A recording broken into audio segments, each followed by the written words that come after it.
Hey y'all, welcome to the Team LoCoFit Roundtable, hosted by me, Laurin and Karina, owner of Team LoCoFit.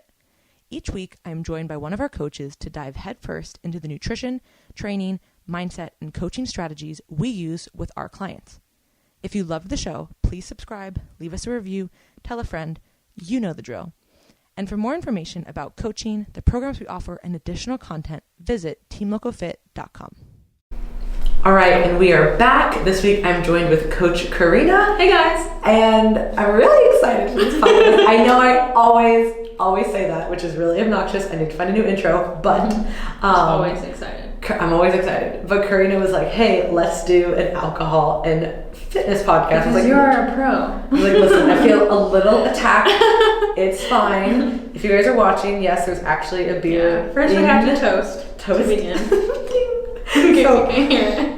So we went and grabbed lunch, and then there's actually like a little bar, pub kind of thing right by the office. So we went and grabbed a drink there to commemorate this podcast and, talk about it. But I think this is going to be really helpful because we're going to talk, of course, like some stories, but also just, what does alcohol do in the body? And most importantly, how do we coach people through, alcohol and their fitness goals? Because that's a really common question that comes up. Yeah. And we're recording this in August, so it's, summer and people are even in the fall, there's let's be honest, year round we'd be drinking. Yeah, there are times where you would want to have some drinks, and knowing how to navigate that as part of a plan. I get questions about this all the time because obviously I'm very open and share and post when I am out, when I am drinking. Yeah. This makes you sound like a huge alcoholic, but you guys it's just know, realistic. Yeah, it's realistic and relatable, and people are gonna drink and have social gatherings where exactly. And if you don't know how to handle that or handle yourself, then that's where you kind of run into those issues, right? The same thing with food.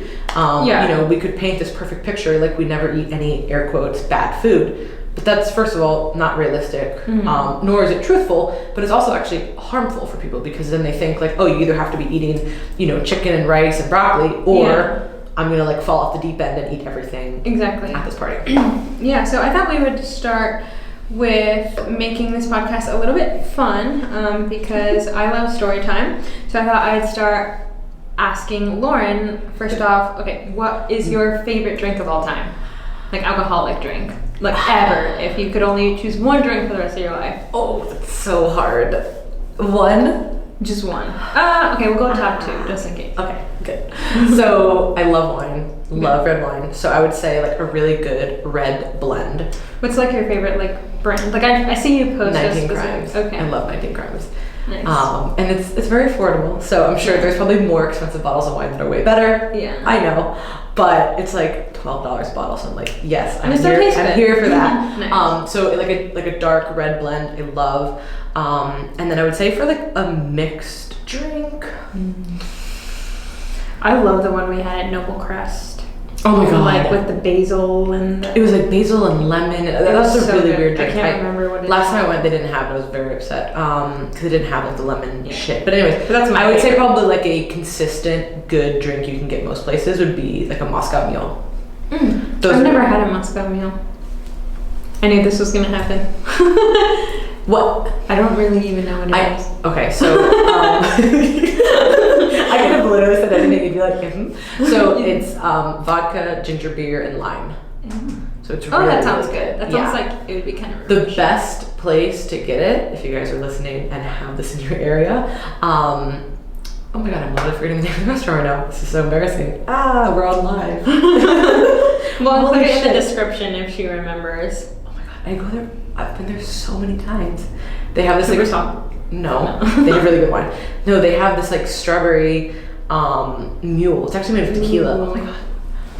This is really gonna bother me. If you remember it later mules on. are great. So, what's your favorite drink, Karina? I think I know, but anything that tastes like candy. Welch's grape juice. I don't like the taste of alcohol at all. I'm not a big drinker, but if it's mixed in a when I was I love pina coladas where can't taste the alcohol or fruity drinks.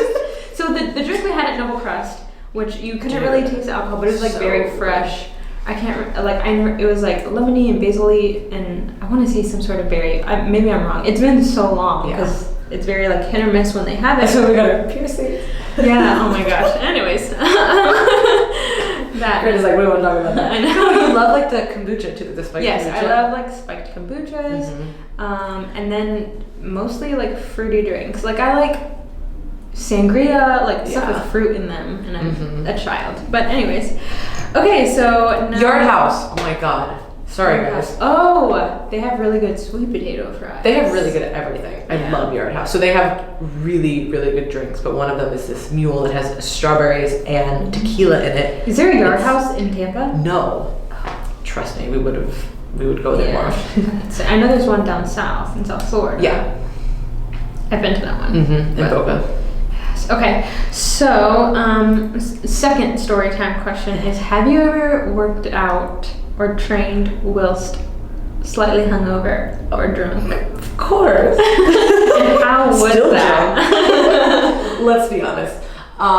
Yeah, it's one of those things that, I mean, clearly if you are going out the night before and you're super drunk and you're probably still drunk when you wake up, that's not really going to be like your best workout you've ever had. Yeah, clearly. But if you go and do something, you will feel better. You need to make sure that like you're obviously hydrated, like make sure you're drinking water when you wake up. We're going to talk about like kind of physiological things. But of course, like there's literally been so many times where I wake up and I'm like, oof, this is not good. Yeah. But we're still gonna go. And you'll sweat a lot more usually if you drink like a ton the night before. And it just helps you feel better. Kind of like when you wake up like really hungover and you take like a cold shower, you're like, oh, I feel better. Or like you go and eat something, you're like, I feel better. Same thing with going and train, but it's not like a super hard session. Be careful, if you're still like, actually fucking hammered, don't go to the gym. Coordination might not be so great. Hey, be careful. But even if like you go for a walk or something, you know what I mean? Yeah. Like you just do something active, you'll feel for sure better. Nice. So yes, there's plenty of stories of that, but have you no? So no, I'm not a big drinker. I'm definitely a bit more boring. But I mean, I've never worked out hungover. However, I've worked out absolutely sleep deprived, which I'm sure is the same exact feeling. Similar. Yeah, like, and there's like studies that show that the brain chemistry is very similar when you are sleep deprived. So I'm pretty sure I can relate maybe, but I've worked out on like 2 to 3 hours of sleep and just felt absolutely horrible. Oh god, that's such an awful feeling. It's like you're so empty. Yeah. Oh god, yeah. But in general, I think you are able to handle a lot more alcohol than myself simply because you're tall, which is one thing I always say. Karina's favorite, literally Karina's number one thing to say to me. You're tall. You're just tall. People must think I'm like. It's because 6'2". I wish I was tall, and I'm like you're so tall, you're so lucky.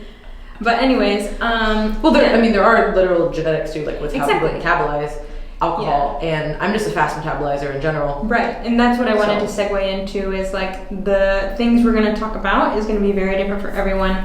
How you handle alcohol is going to be very different than myself, just simply due to size differences, genetic differences, and tolerance in general.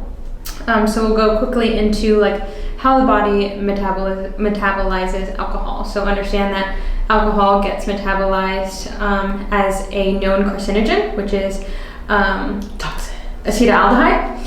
So your body's gonna do what it can to essentially excrete it from the body. So just know that like when we tell clients, it's okay to have a drink every once in a while, but I say like, just know that alcohol is not good for you. I'm not like saying it's something you should have normally. Have it in moderation because, increased aging, decreased performance, and all those things are a result from chronic alcohol intake. But anything you wanted to add to like how the body metabolizes alcohol? I wanted to keep it like super simple and we're not going to get to like biochem, of course. No, but I mean, your just genetics in general, like how you metabolize things will affect your alcohol. I mean, everybody knows this person, right? Like, somebody has a drink, Karina, and they're like, I'm feeling it, you know what I mean? Versus cider. Like 5% alcohol. Anyways, versus somebody who like, and of course, like I can feel it as well, but I'm not feeling like a ton of the effects. So I would probably have to have 2 or 3 drinks to be like, okay, I have like something going, right? Yeah. Then everybody's going to be different there. Like, there's some people who just, they can just pound like liquor and they are seemingly fine. You know what I mean? Of course, part of that is tolerance, but part of that too is just their metabolism. Like if you look at like my family, like I just come from a family that drinks a decent amount, you know what I mean? So like, and everybody pretty much tolerates it fine. So there's going to be different types of people that handle it differently. So it is important to understand that. And the thing with alcohol metabolism, and that's where it's always like this like touchy subject, right? And that's why I think so many fitness professionals kind of just steer clear from it, because nobody could actually be like, wow, this is super healthy, like you should ingest this toxin to become a healthier person. No, I don't think anybody is going to say that, but in a nuanced conversation like this, and I'm not even talking about calories in versus calories out, it's like a whole different conversation.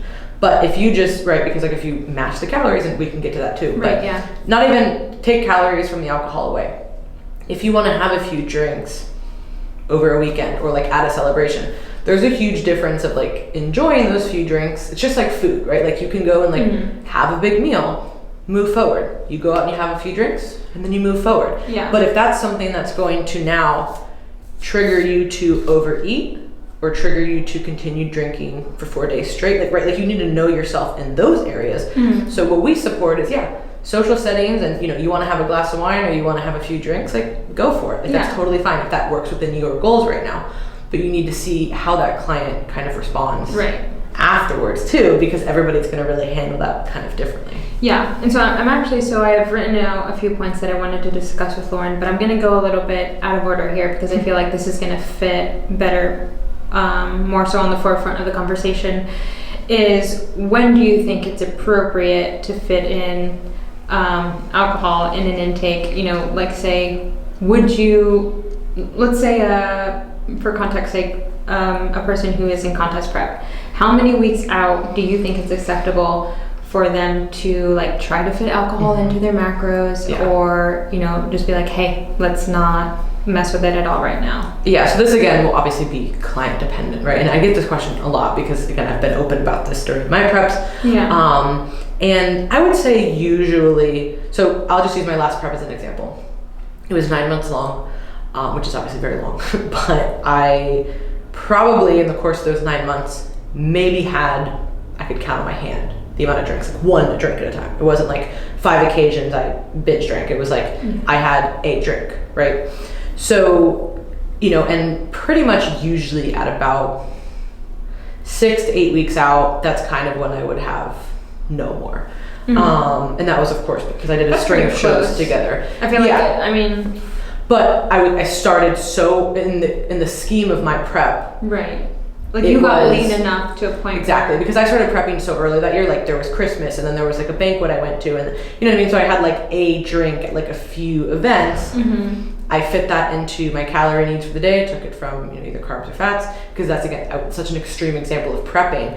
There's obviously some people who would say, nope, absolutely not. You cannot have a drink at all. I would say for a contest prep client, there's going to be situations where you need to talk to your coach, or like clients will talk to me or you, whatever, like beforehand. And if it's like, hey, there's like this, this event and I'm 4 months out, could I have a glass of wine? It's like, okay, like that's fine. Make that into your carbs, your fats for the day, whatever works better for that client. Yeah.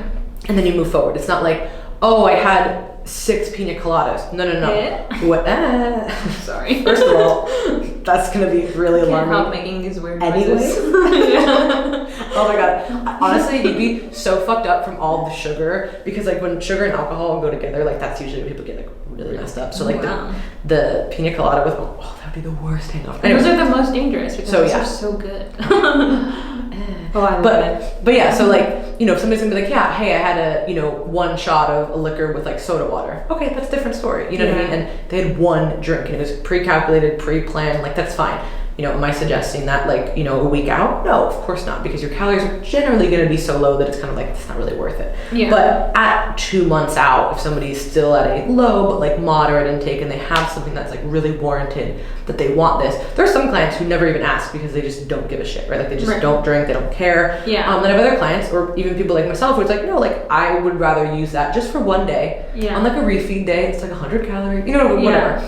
And so I would say that there's no perfect answer there, but 6 to 8 weeks out, it's kind of like no more. And really, over the course of a prep, it's maybe a few single ingredient drinks, like not mixed drinks, nothing with a ton of, extra calories or anything like that. Yeah, and I think it's important for us to cover very quickly the profile of alcohol. So 1 gram of alcohol is 7 calories to the gram. So say you mix that with a syrupy, fruity drink, those calories will add up very quickly. Yes. So yeah, you definitely, I think it's good for people to be aware of like alcohol as a macro is closer to fat as far as how calorie dense it can be. Yes. Which is why you see a lot of people who chronically drink kind of get like more of a gut. Yeah, well, there's a whole bunch of issues. Yeah. But they're usually not working out, they're eating like shit. Oh, but in general, like if you have a lifestyle client and you say like, hey, let's just cut out 4 glasses of alcohol every week, they lose a ton of weight because of just like the calorie difference. For sure. And that's not even food. Right. And then there would obviously be people who argue, well, then just trade those calories for your food. Really just eat food. Right? So it just depends, right? Like is somebody eating 2,500 or 3,000 calories, or somebody eating 1,200? Way different conversation, right? How, like, where's this person's mental state, right? Like, are they using drinking for something else, right? Like you said, or is 1 day of drinking turning into 5? Yeah. Or is it turning into, here's where the real problem comes to. Not only just that, that's an actual alcohol issue, but generally what happens when people think about drinking or getting drunk, they will have several drinks and then they eat like shit, and then they miss their workout, and then it kind of adds up. Like snowballs. So if you're going to plan to have a few drinks and you want this to fit into your lifestyle, well, you certainly need to not eat like garbage afterwards. Like, don't go do like a drive-through. Even if that sounds great, that's probably not the best idea. Have some water, go to bed, wake up, get your workout done, or plan your workouts so where you don't even have to worry about it the next day, but through the whole week you've done that. You know what I mean? So it's all just about like that kind of a context. And if you start letting like drinking can be a really bad habit, or it can just be something that kind of adds to your lifestyle. Right, exactly. And that, like you said, that's very like client and context dependent. I've definitely coached people who like it's just a once in a while thing, but I've coached people who very much like sometimes, adding in like ice cream for they can't stop eating ice cream. Yeah, because you're drunk. The same thing, right? And it's just like the munchies, right? So they're super high. Yeah. There's some people who use marijuana every single day and they don't have any munchies. Right? Yeah. Like, they don't eat outside of their plan. They use it very specifically. They use it for what they want to use it for. Yeah. There's other people who are like, oh, I cannot stop eating if I have any weed. Yeah. Well, maybe if you're trying to control your eating, that's not the best thing to add into your plan. Yeah. Right? Like it just like I'm somebody who like I can have weed and I'm fine. Like if I just tell myself like, no, I'm not going to eat, like because I've used it obviously so much on prep. Yeah. Not so much, but enough on prep to be like, nope, I'm not going to have anything else because I can't drink or I can't do whatever. Like this will be something fun that I can do. I can go out and enjoy myself, but no calories. Okay. But some people can't moderate that. So you really just need to know the client and kind of see where that all falls into. And going back to kind of the metabolism of it, because it is a toxin, technically, your body is trying to get rid of it and is trying to metabolize that above all else. It'll prioritize that over lipolysis, which is burning body fat. It doesn't care what else you've eaten that day. Or using glucose, So if you drink a lot, right, and then your body's trying to process that, and then you go and eat this really, really calorie-dense meal, I don't care how many, if you're following calories in, calories out, it's still not going to be an ideal situation. So really in a perfect setting, if their goal is fat loss or, even just maintenance, right? Just like healthy, maybe if you're going to have a meal after you drink, keep it moderate. Yeah. Or just plan like, I'm going to have a drink or two and, maybe something light and then that's it. Like you're not going to turn that into something else. Yeah. I think also it'd be really good to touch on, we talked about the context for most contest prep clients, and for lifestyle clients too, whether they're tracking macros or not, how we coach them as far as like how they can fit it into their plan. So I typically recommend for someone who's tracking macros, if you want to add it into like a refeed day, or say like there's a day in which their calories are high enough where they can afford to share some macros over to alcohol, I'll typically say, I recommend putting more carbs toward it so you can have like more calorie dense fats, but for the most part I'll say just however you want to split carbs and fats and move that to cover alcohol, but I will never say like just swap it out for protein. Is that essentially like what you tell most people as well, or is there like a macro you tend to lean more toward? I try to say like, hey, if you can just split it, that would actually be great, because then that way it's not like favoring one or the other. Definitely not protein. We're talking about carbs and fats here. So like say, you're not getting away with that. No. So easy math, if it's 100 calories, right? So it's a shot or it's a glass of wine or, you know, like a light beer, whatever it is, that could either be 25 carbs, it could be 11 fat, or that could be half and half. So like 12 and a half carbs, 5 and a half fat, something roughly like that. And then that way you're still getting your protein in for the day and you're doing that. Or if this is part of like you know, an untracked meal or whatever it is, you know, just be mindful again. Like I always try to say this to people too, like especially for like the untracked meal stuff, right? So there's some people again who like drinking more than they like eating. Or it just kind of is like context dependent, right? So they might be going to a restaurant that's like amazing, right? We just drove by Burns earlier. Burns is so good, right? I've never been. Really? Yeah. Oh, we gotta go. Yay. It's great. It's so pretty too. It's like super just nice. And like I'm obsessed with the inside decor. Like, on Lauren's face if you didn't see it. So it's just bomb. So they have, you know, really great steaks, like lots of good food. They have this like dessert room. Like it's just like you go there and like, you know, like you're gonna eat. They also have good drinks too, right? But I know I'm gonna go there and like maybe I'll have a glass of wine or two or like some champagne, sure. And then I have like a good meal, right? There might be another time where it's like, the food here I'm kind of like, don't really care, but like, man, they have really good drinks. Like a Yard House, right? Like maybe I'll be lighter with my meal choice, but I'm gonna order a few drinks because this is what I want. So you just have to kind of decide what you want. Like you can't always have your cake and eat it too. Right. You know what I mean? Like you gotta pick. I mean, I say the same thing, say with like untracked meals, which we talk about all the time. Like if you know that you're a dessert person and you want to have dessert, have a lighter, lower carb meal maybe. Or if you know that you want burgers and nothing else, then just say like, I'm gonna have burgers, and maybe you skip the appetizer or you skip the dessert. Like, or you split it, or you split a few bites. Just like, you know. Or you get froyo. Exactly. You can moderate it, and that's something we always do. Froyo. But yeah, so I feel like we've done a good job of like covering alcohol implementation into most of our physique athletes and lifestyle athletes. But I think it's very important for us to also talk about like the performance effects.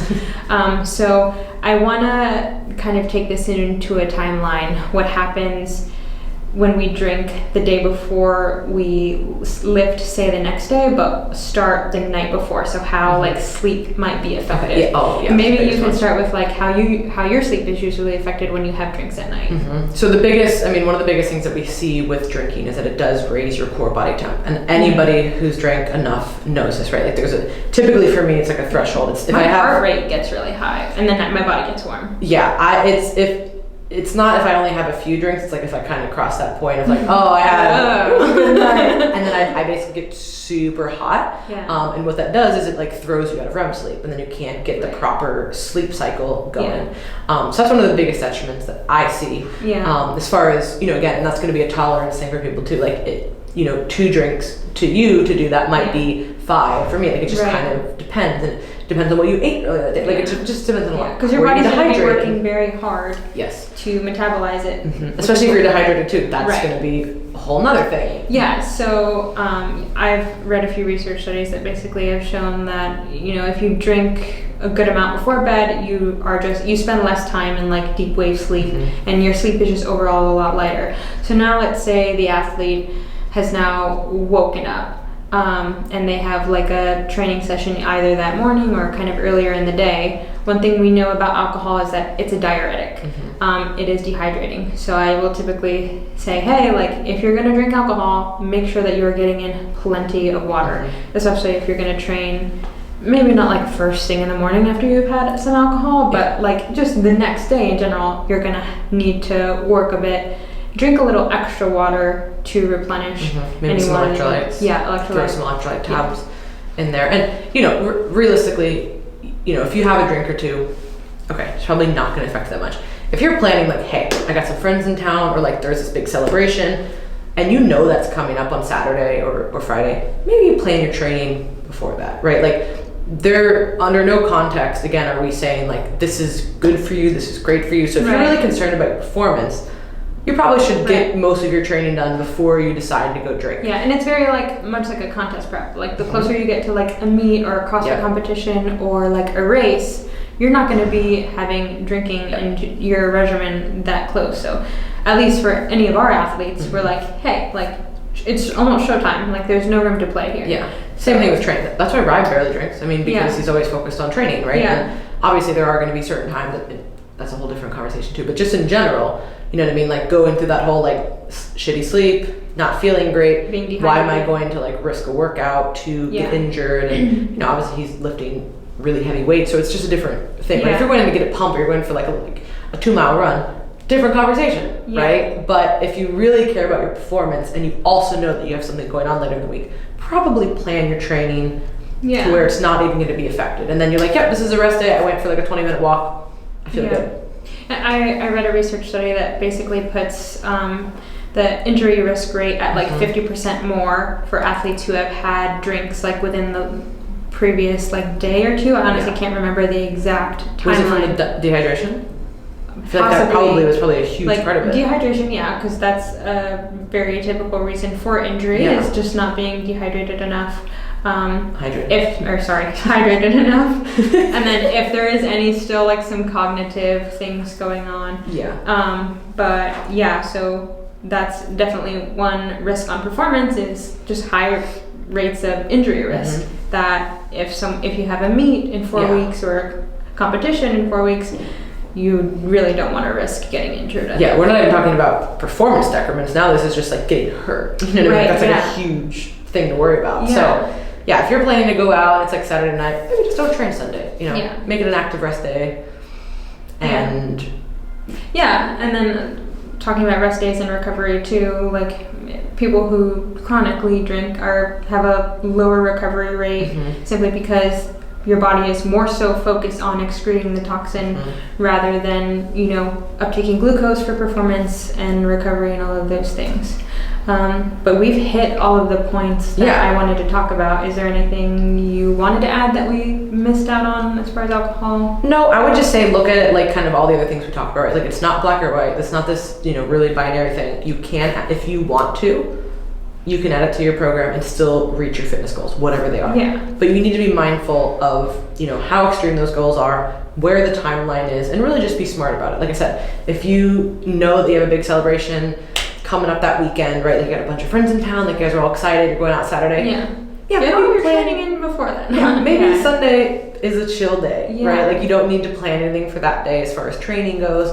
You know, be really mindful of, and this is actually something that I've had to coach people on too, is like, they're like, hey, I love wine, right? Like most chicks like wine, right? And they're like, you know, I want to have it a few nights a week, but I have a problem with like snacking, and that is an issue, you know what I mean? So it's like, well, we got to rein that in. Like you get to choose, you know what I mean? Like you either can have those snacks and like watch a show, or like you can have your glass of wine or two and watch the show and no snacks. And, you know, part of it is just actually thinking about that, and part of it is just telling yourself like, nope, this isn't, you know, in alignment with my goals. Exactly. It's literally just like anything, right? If you were, you know, trying to, you know, improve your blood panels, or you're trying to lose weight, you know, you probably wouldn't be eating cake every night, right? Same way you probably wouldn't be eating or drinking alcohol every night, right? But you can still have it. You can still have a slice of cake every once in a while. You can still have a drink every once in a while, but it just needs to kind of fit within that plan. And really just knowing yourself. If you have no problem with snacking, if you have no problem getting your water in, you have no problem sleeping, cool. But there's some people who have, like, they get really affected by those things. So you just kind of, same thing with caffeine. Right? Like we did a caffeine podcast a while ago, me and Jill, and, you know, we're two caffeine metabolizers. Like we just don't, like obviously there's a tolerance thing there too, but we doesn't really bother us, right? Whereas other people are extremely sensitive to caffeine. So you kind of just need to know how your body is going to respond to this, and like what are the things that you do, not only when you're drinking, but what you're doing afterwards. Yeah, definitely. And I think I've even had clients who are, say, like beginners as far as awareness of nutrition, and they'll say, you know, I have a glass of wine like 4 nights a week, and, you know, depending on their goal, it's typically like, you know, to improve overall health, maybe improve body composition. If you're someone who kind of has that habit, I'll say, let's just save alcohol for like 2 nights a week, maybe. And then, you know, as you get better and more comfortable with that, then scaling it back, obviously depending on your goals and what it is you want to do. But like all the other things we talk about, there's no need to deprive yourself of any fun or enjoyment. In general, you can definitely fit alcohol into your fitness and health and journey and plan and still make progress, so long as you are smart about when, how, and where, and how much. Yeah, it's just like eating. If you restrict yourself from eating certain foods all the time, then when you see them, you're gonna go, you might overeat, you might binge, you might continue that process a few days later, right? Same thing with drinking. If you're like, oh my gosh, I can't have this, like, no, and then you get a little bit of it, and then you wanna keep having it. You know what I mean? Like, that's not a good response. And psychologically, it's really damaging to kind of swing back and forth those things. So yeah, I think this was a really good topic, and we get so many questions on this, especially with clients. So if you guys have any other questions, let us know. You can send us a message, or you can send us an email through our site. You can go to teamlocofit.com for any emails, any inquiries, programs, articles, all of that. It's all on the website, and we will catch you guys next time. Bye.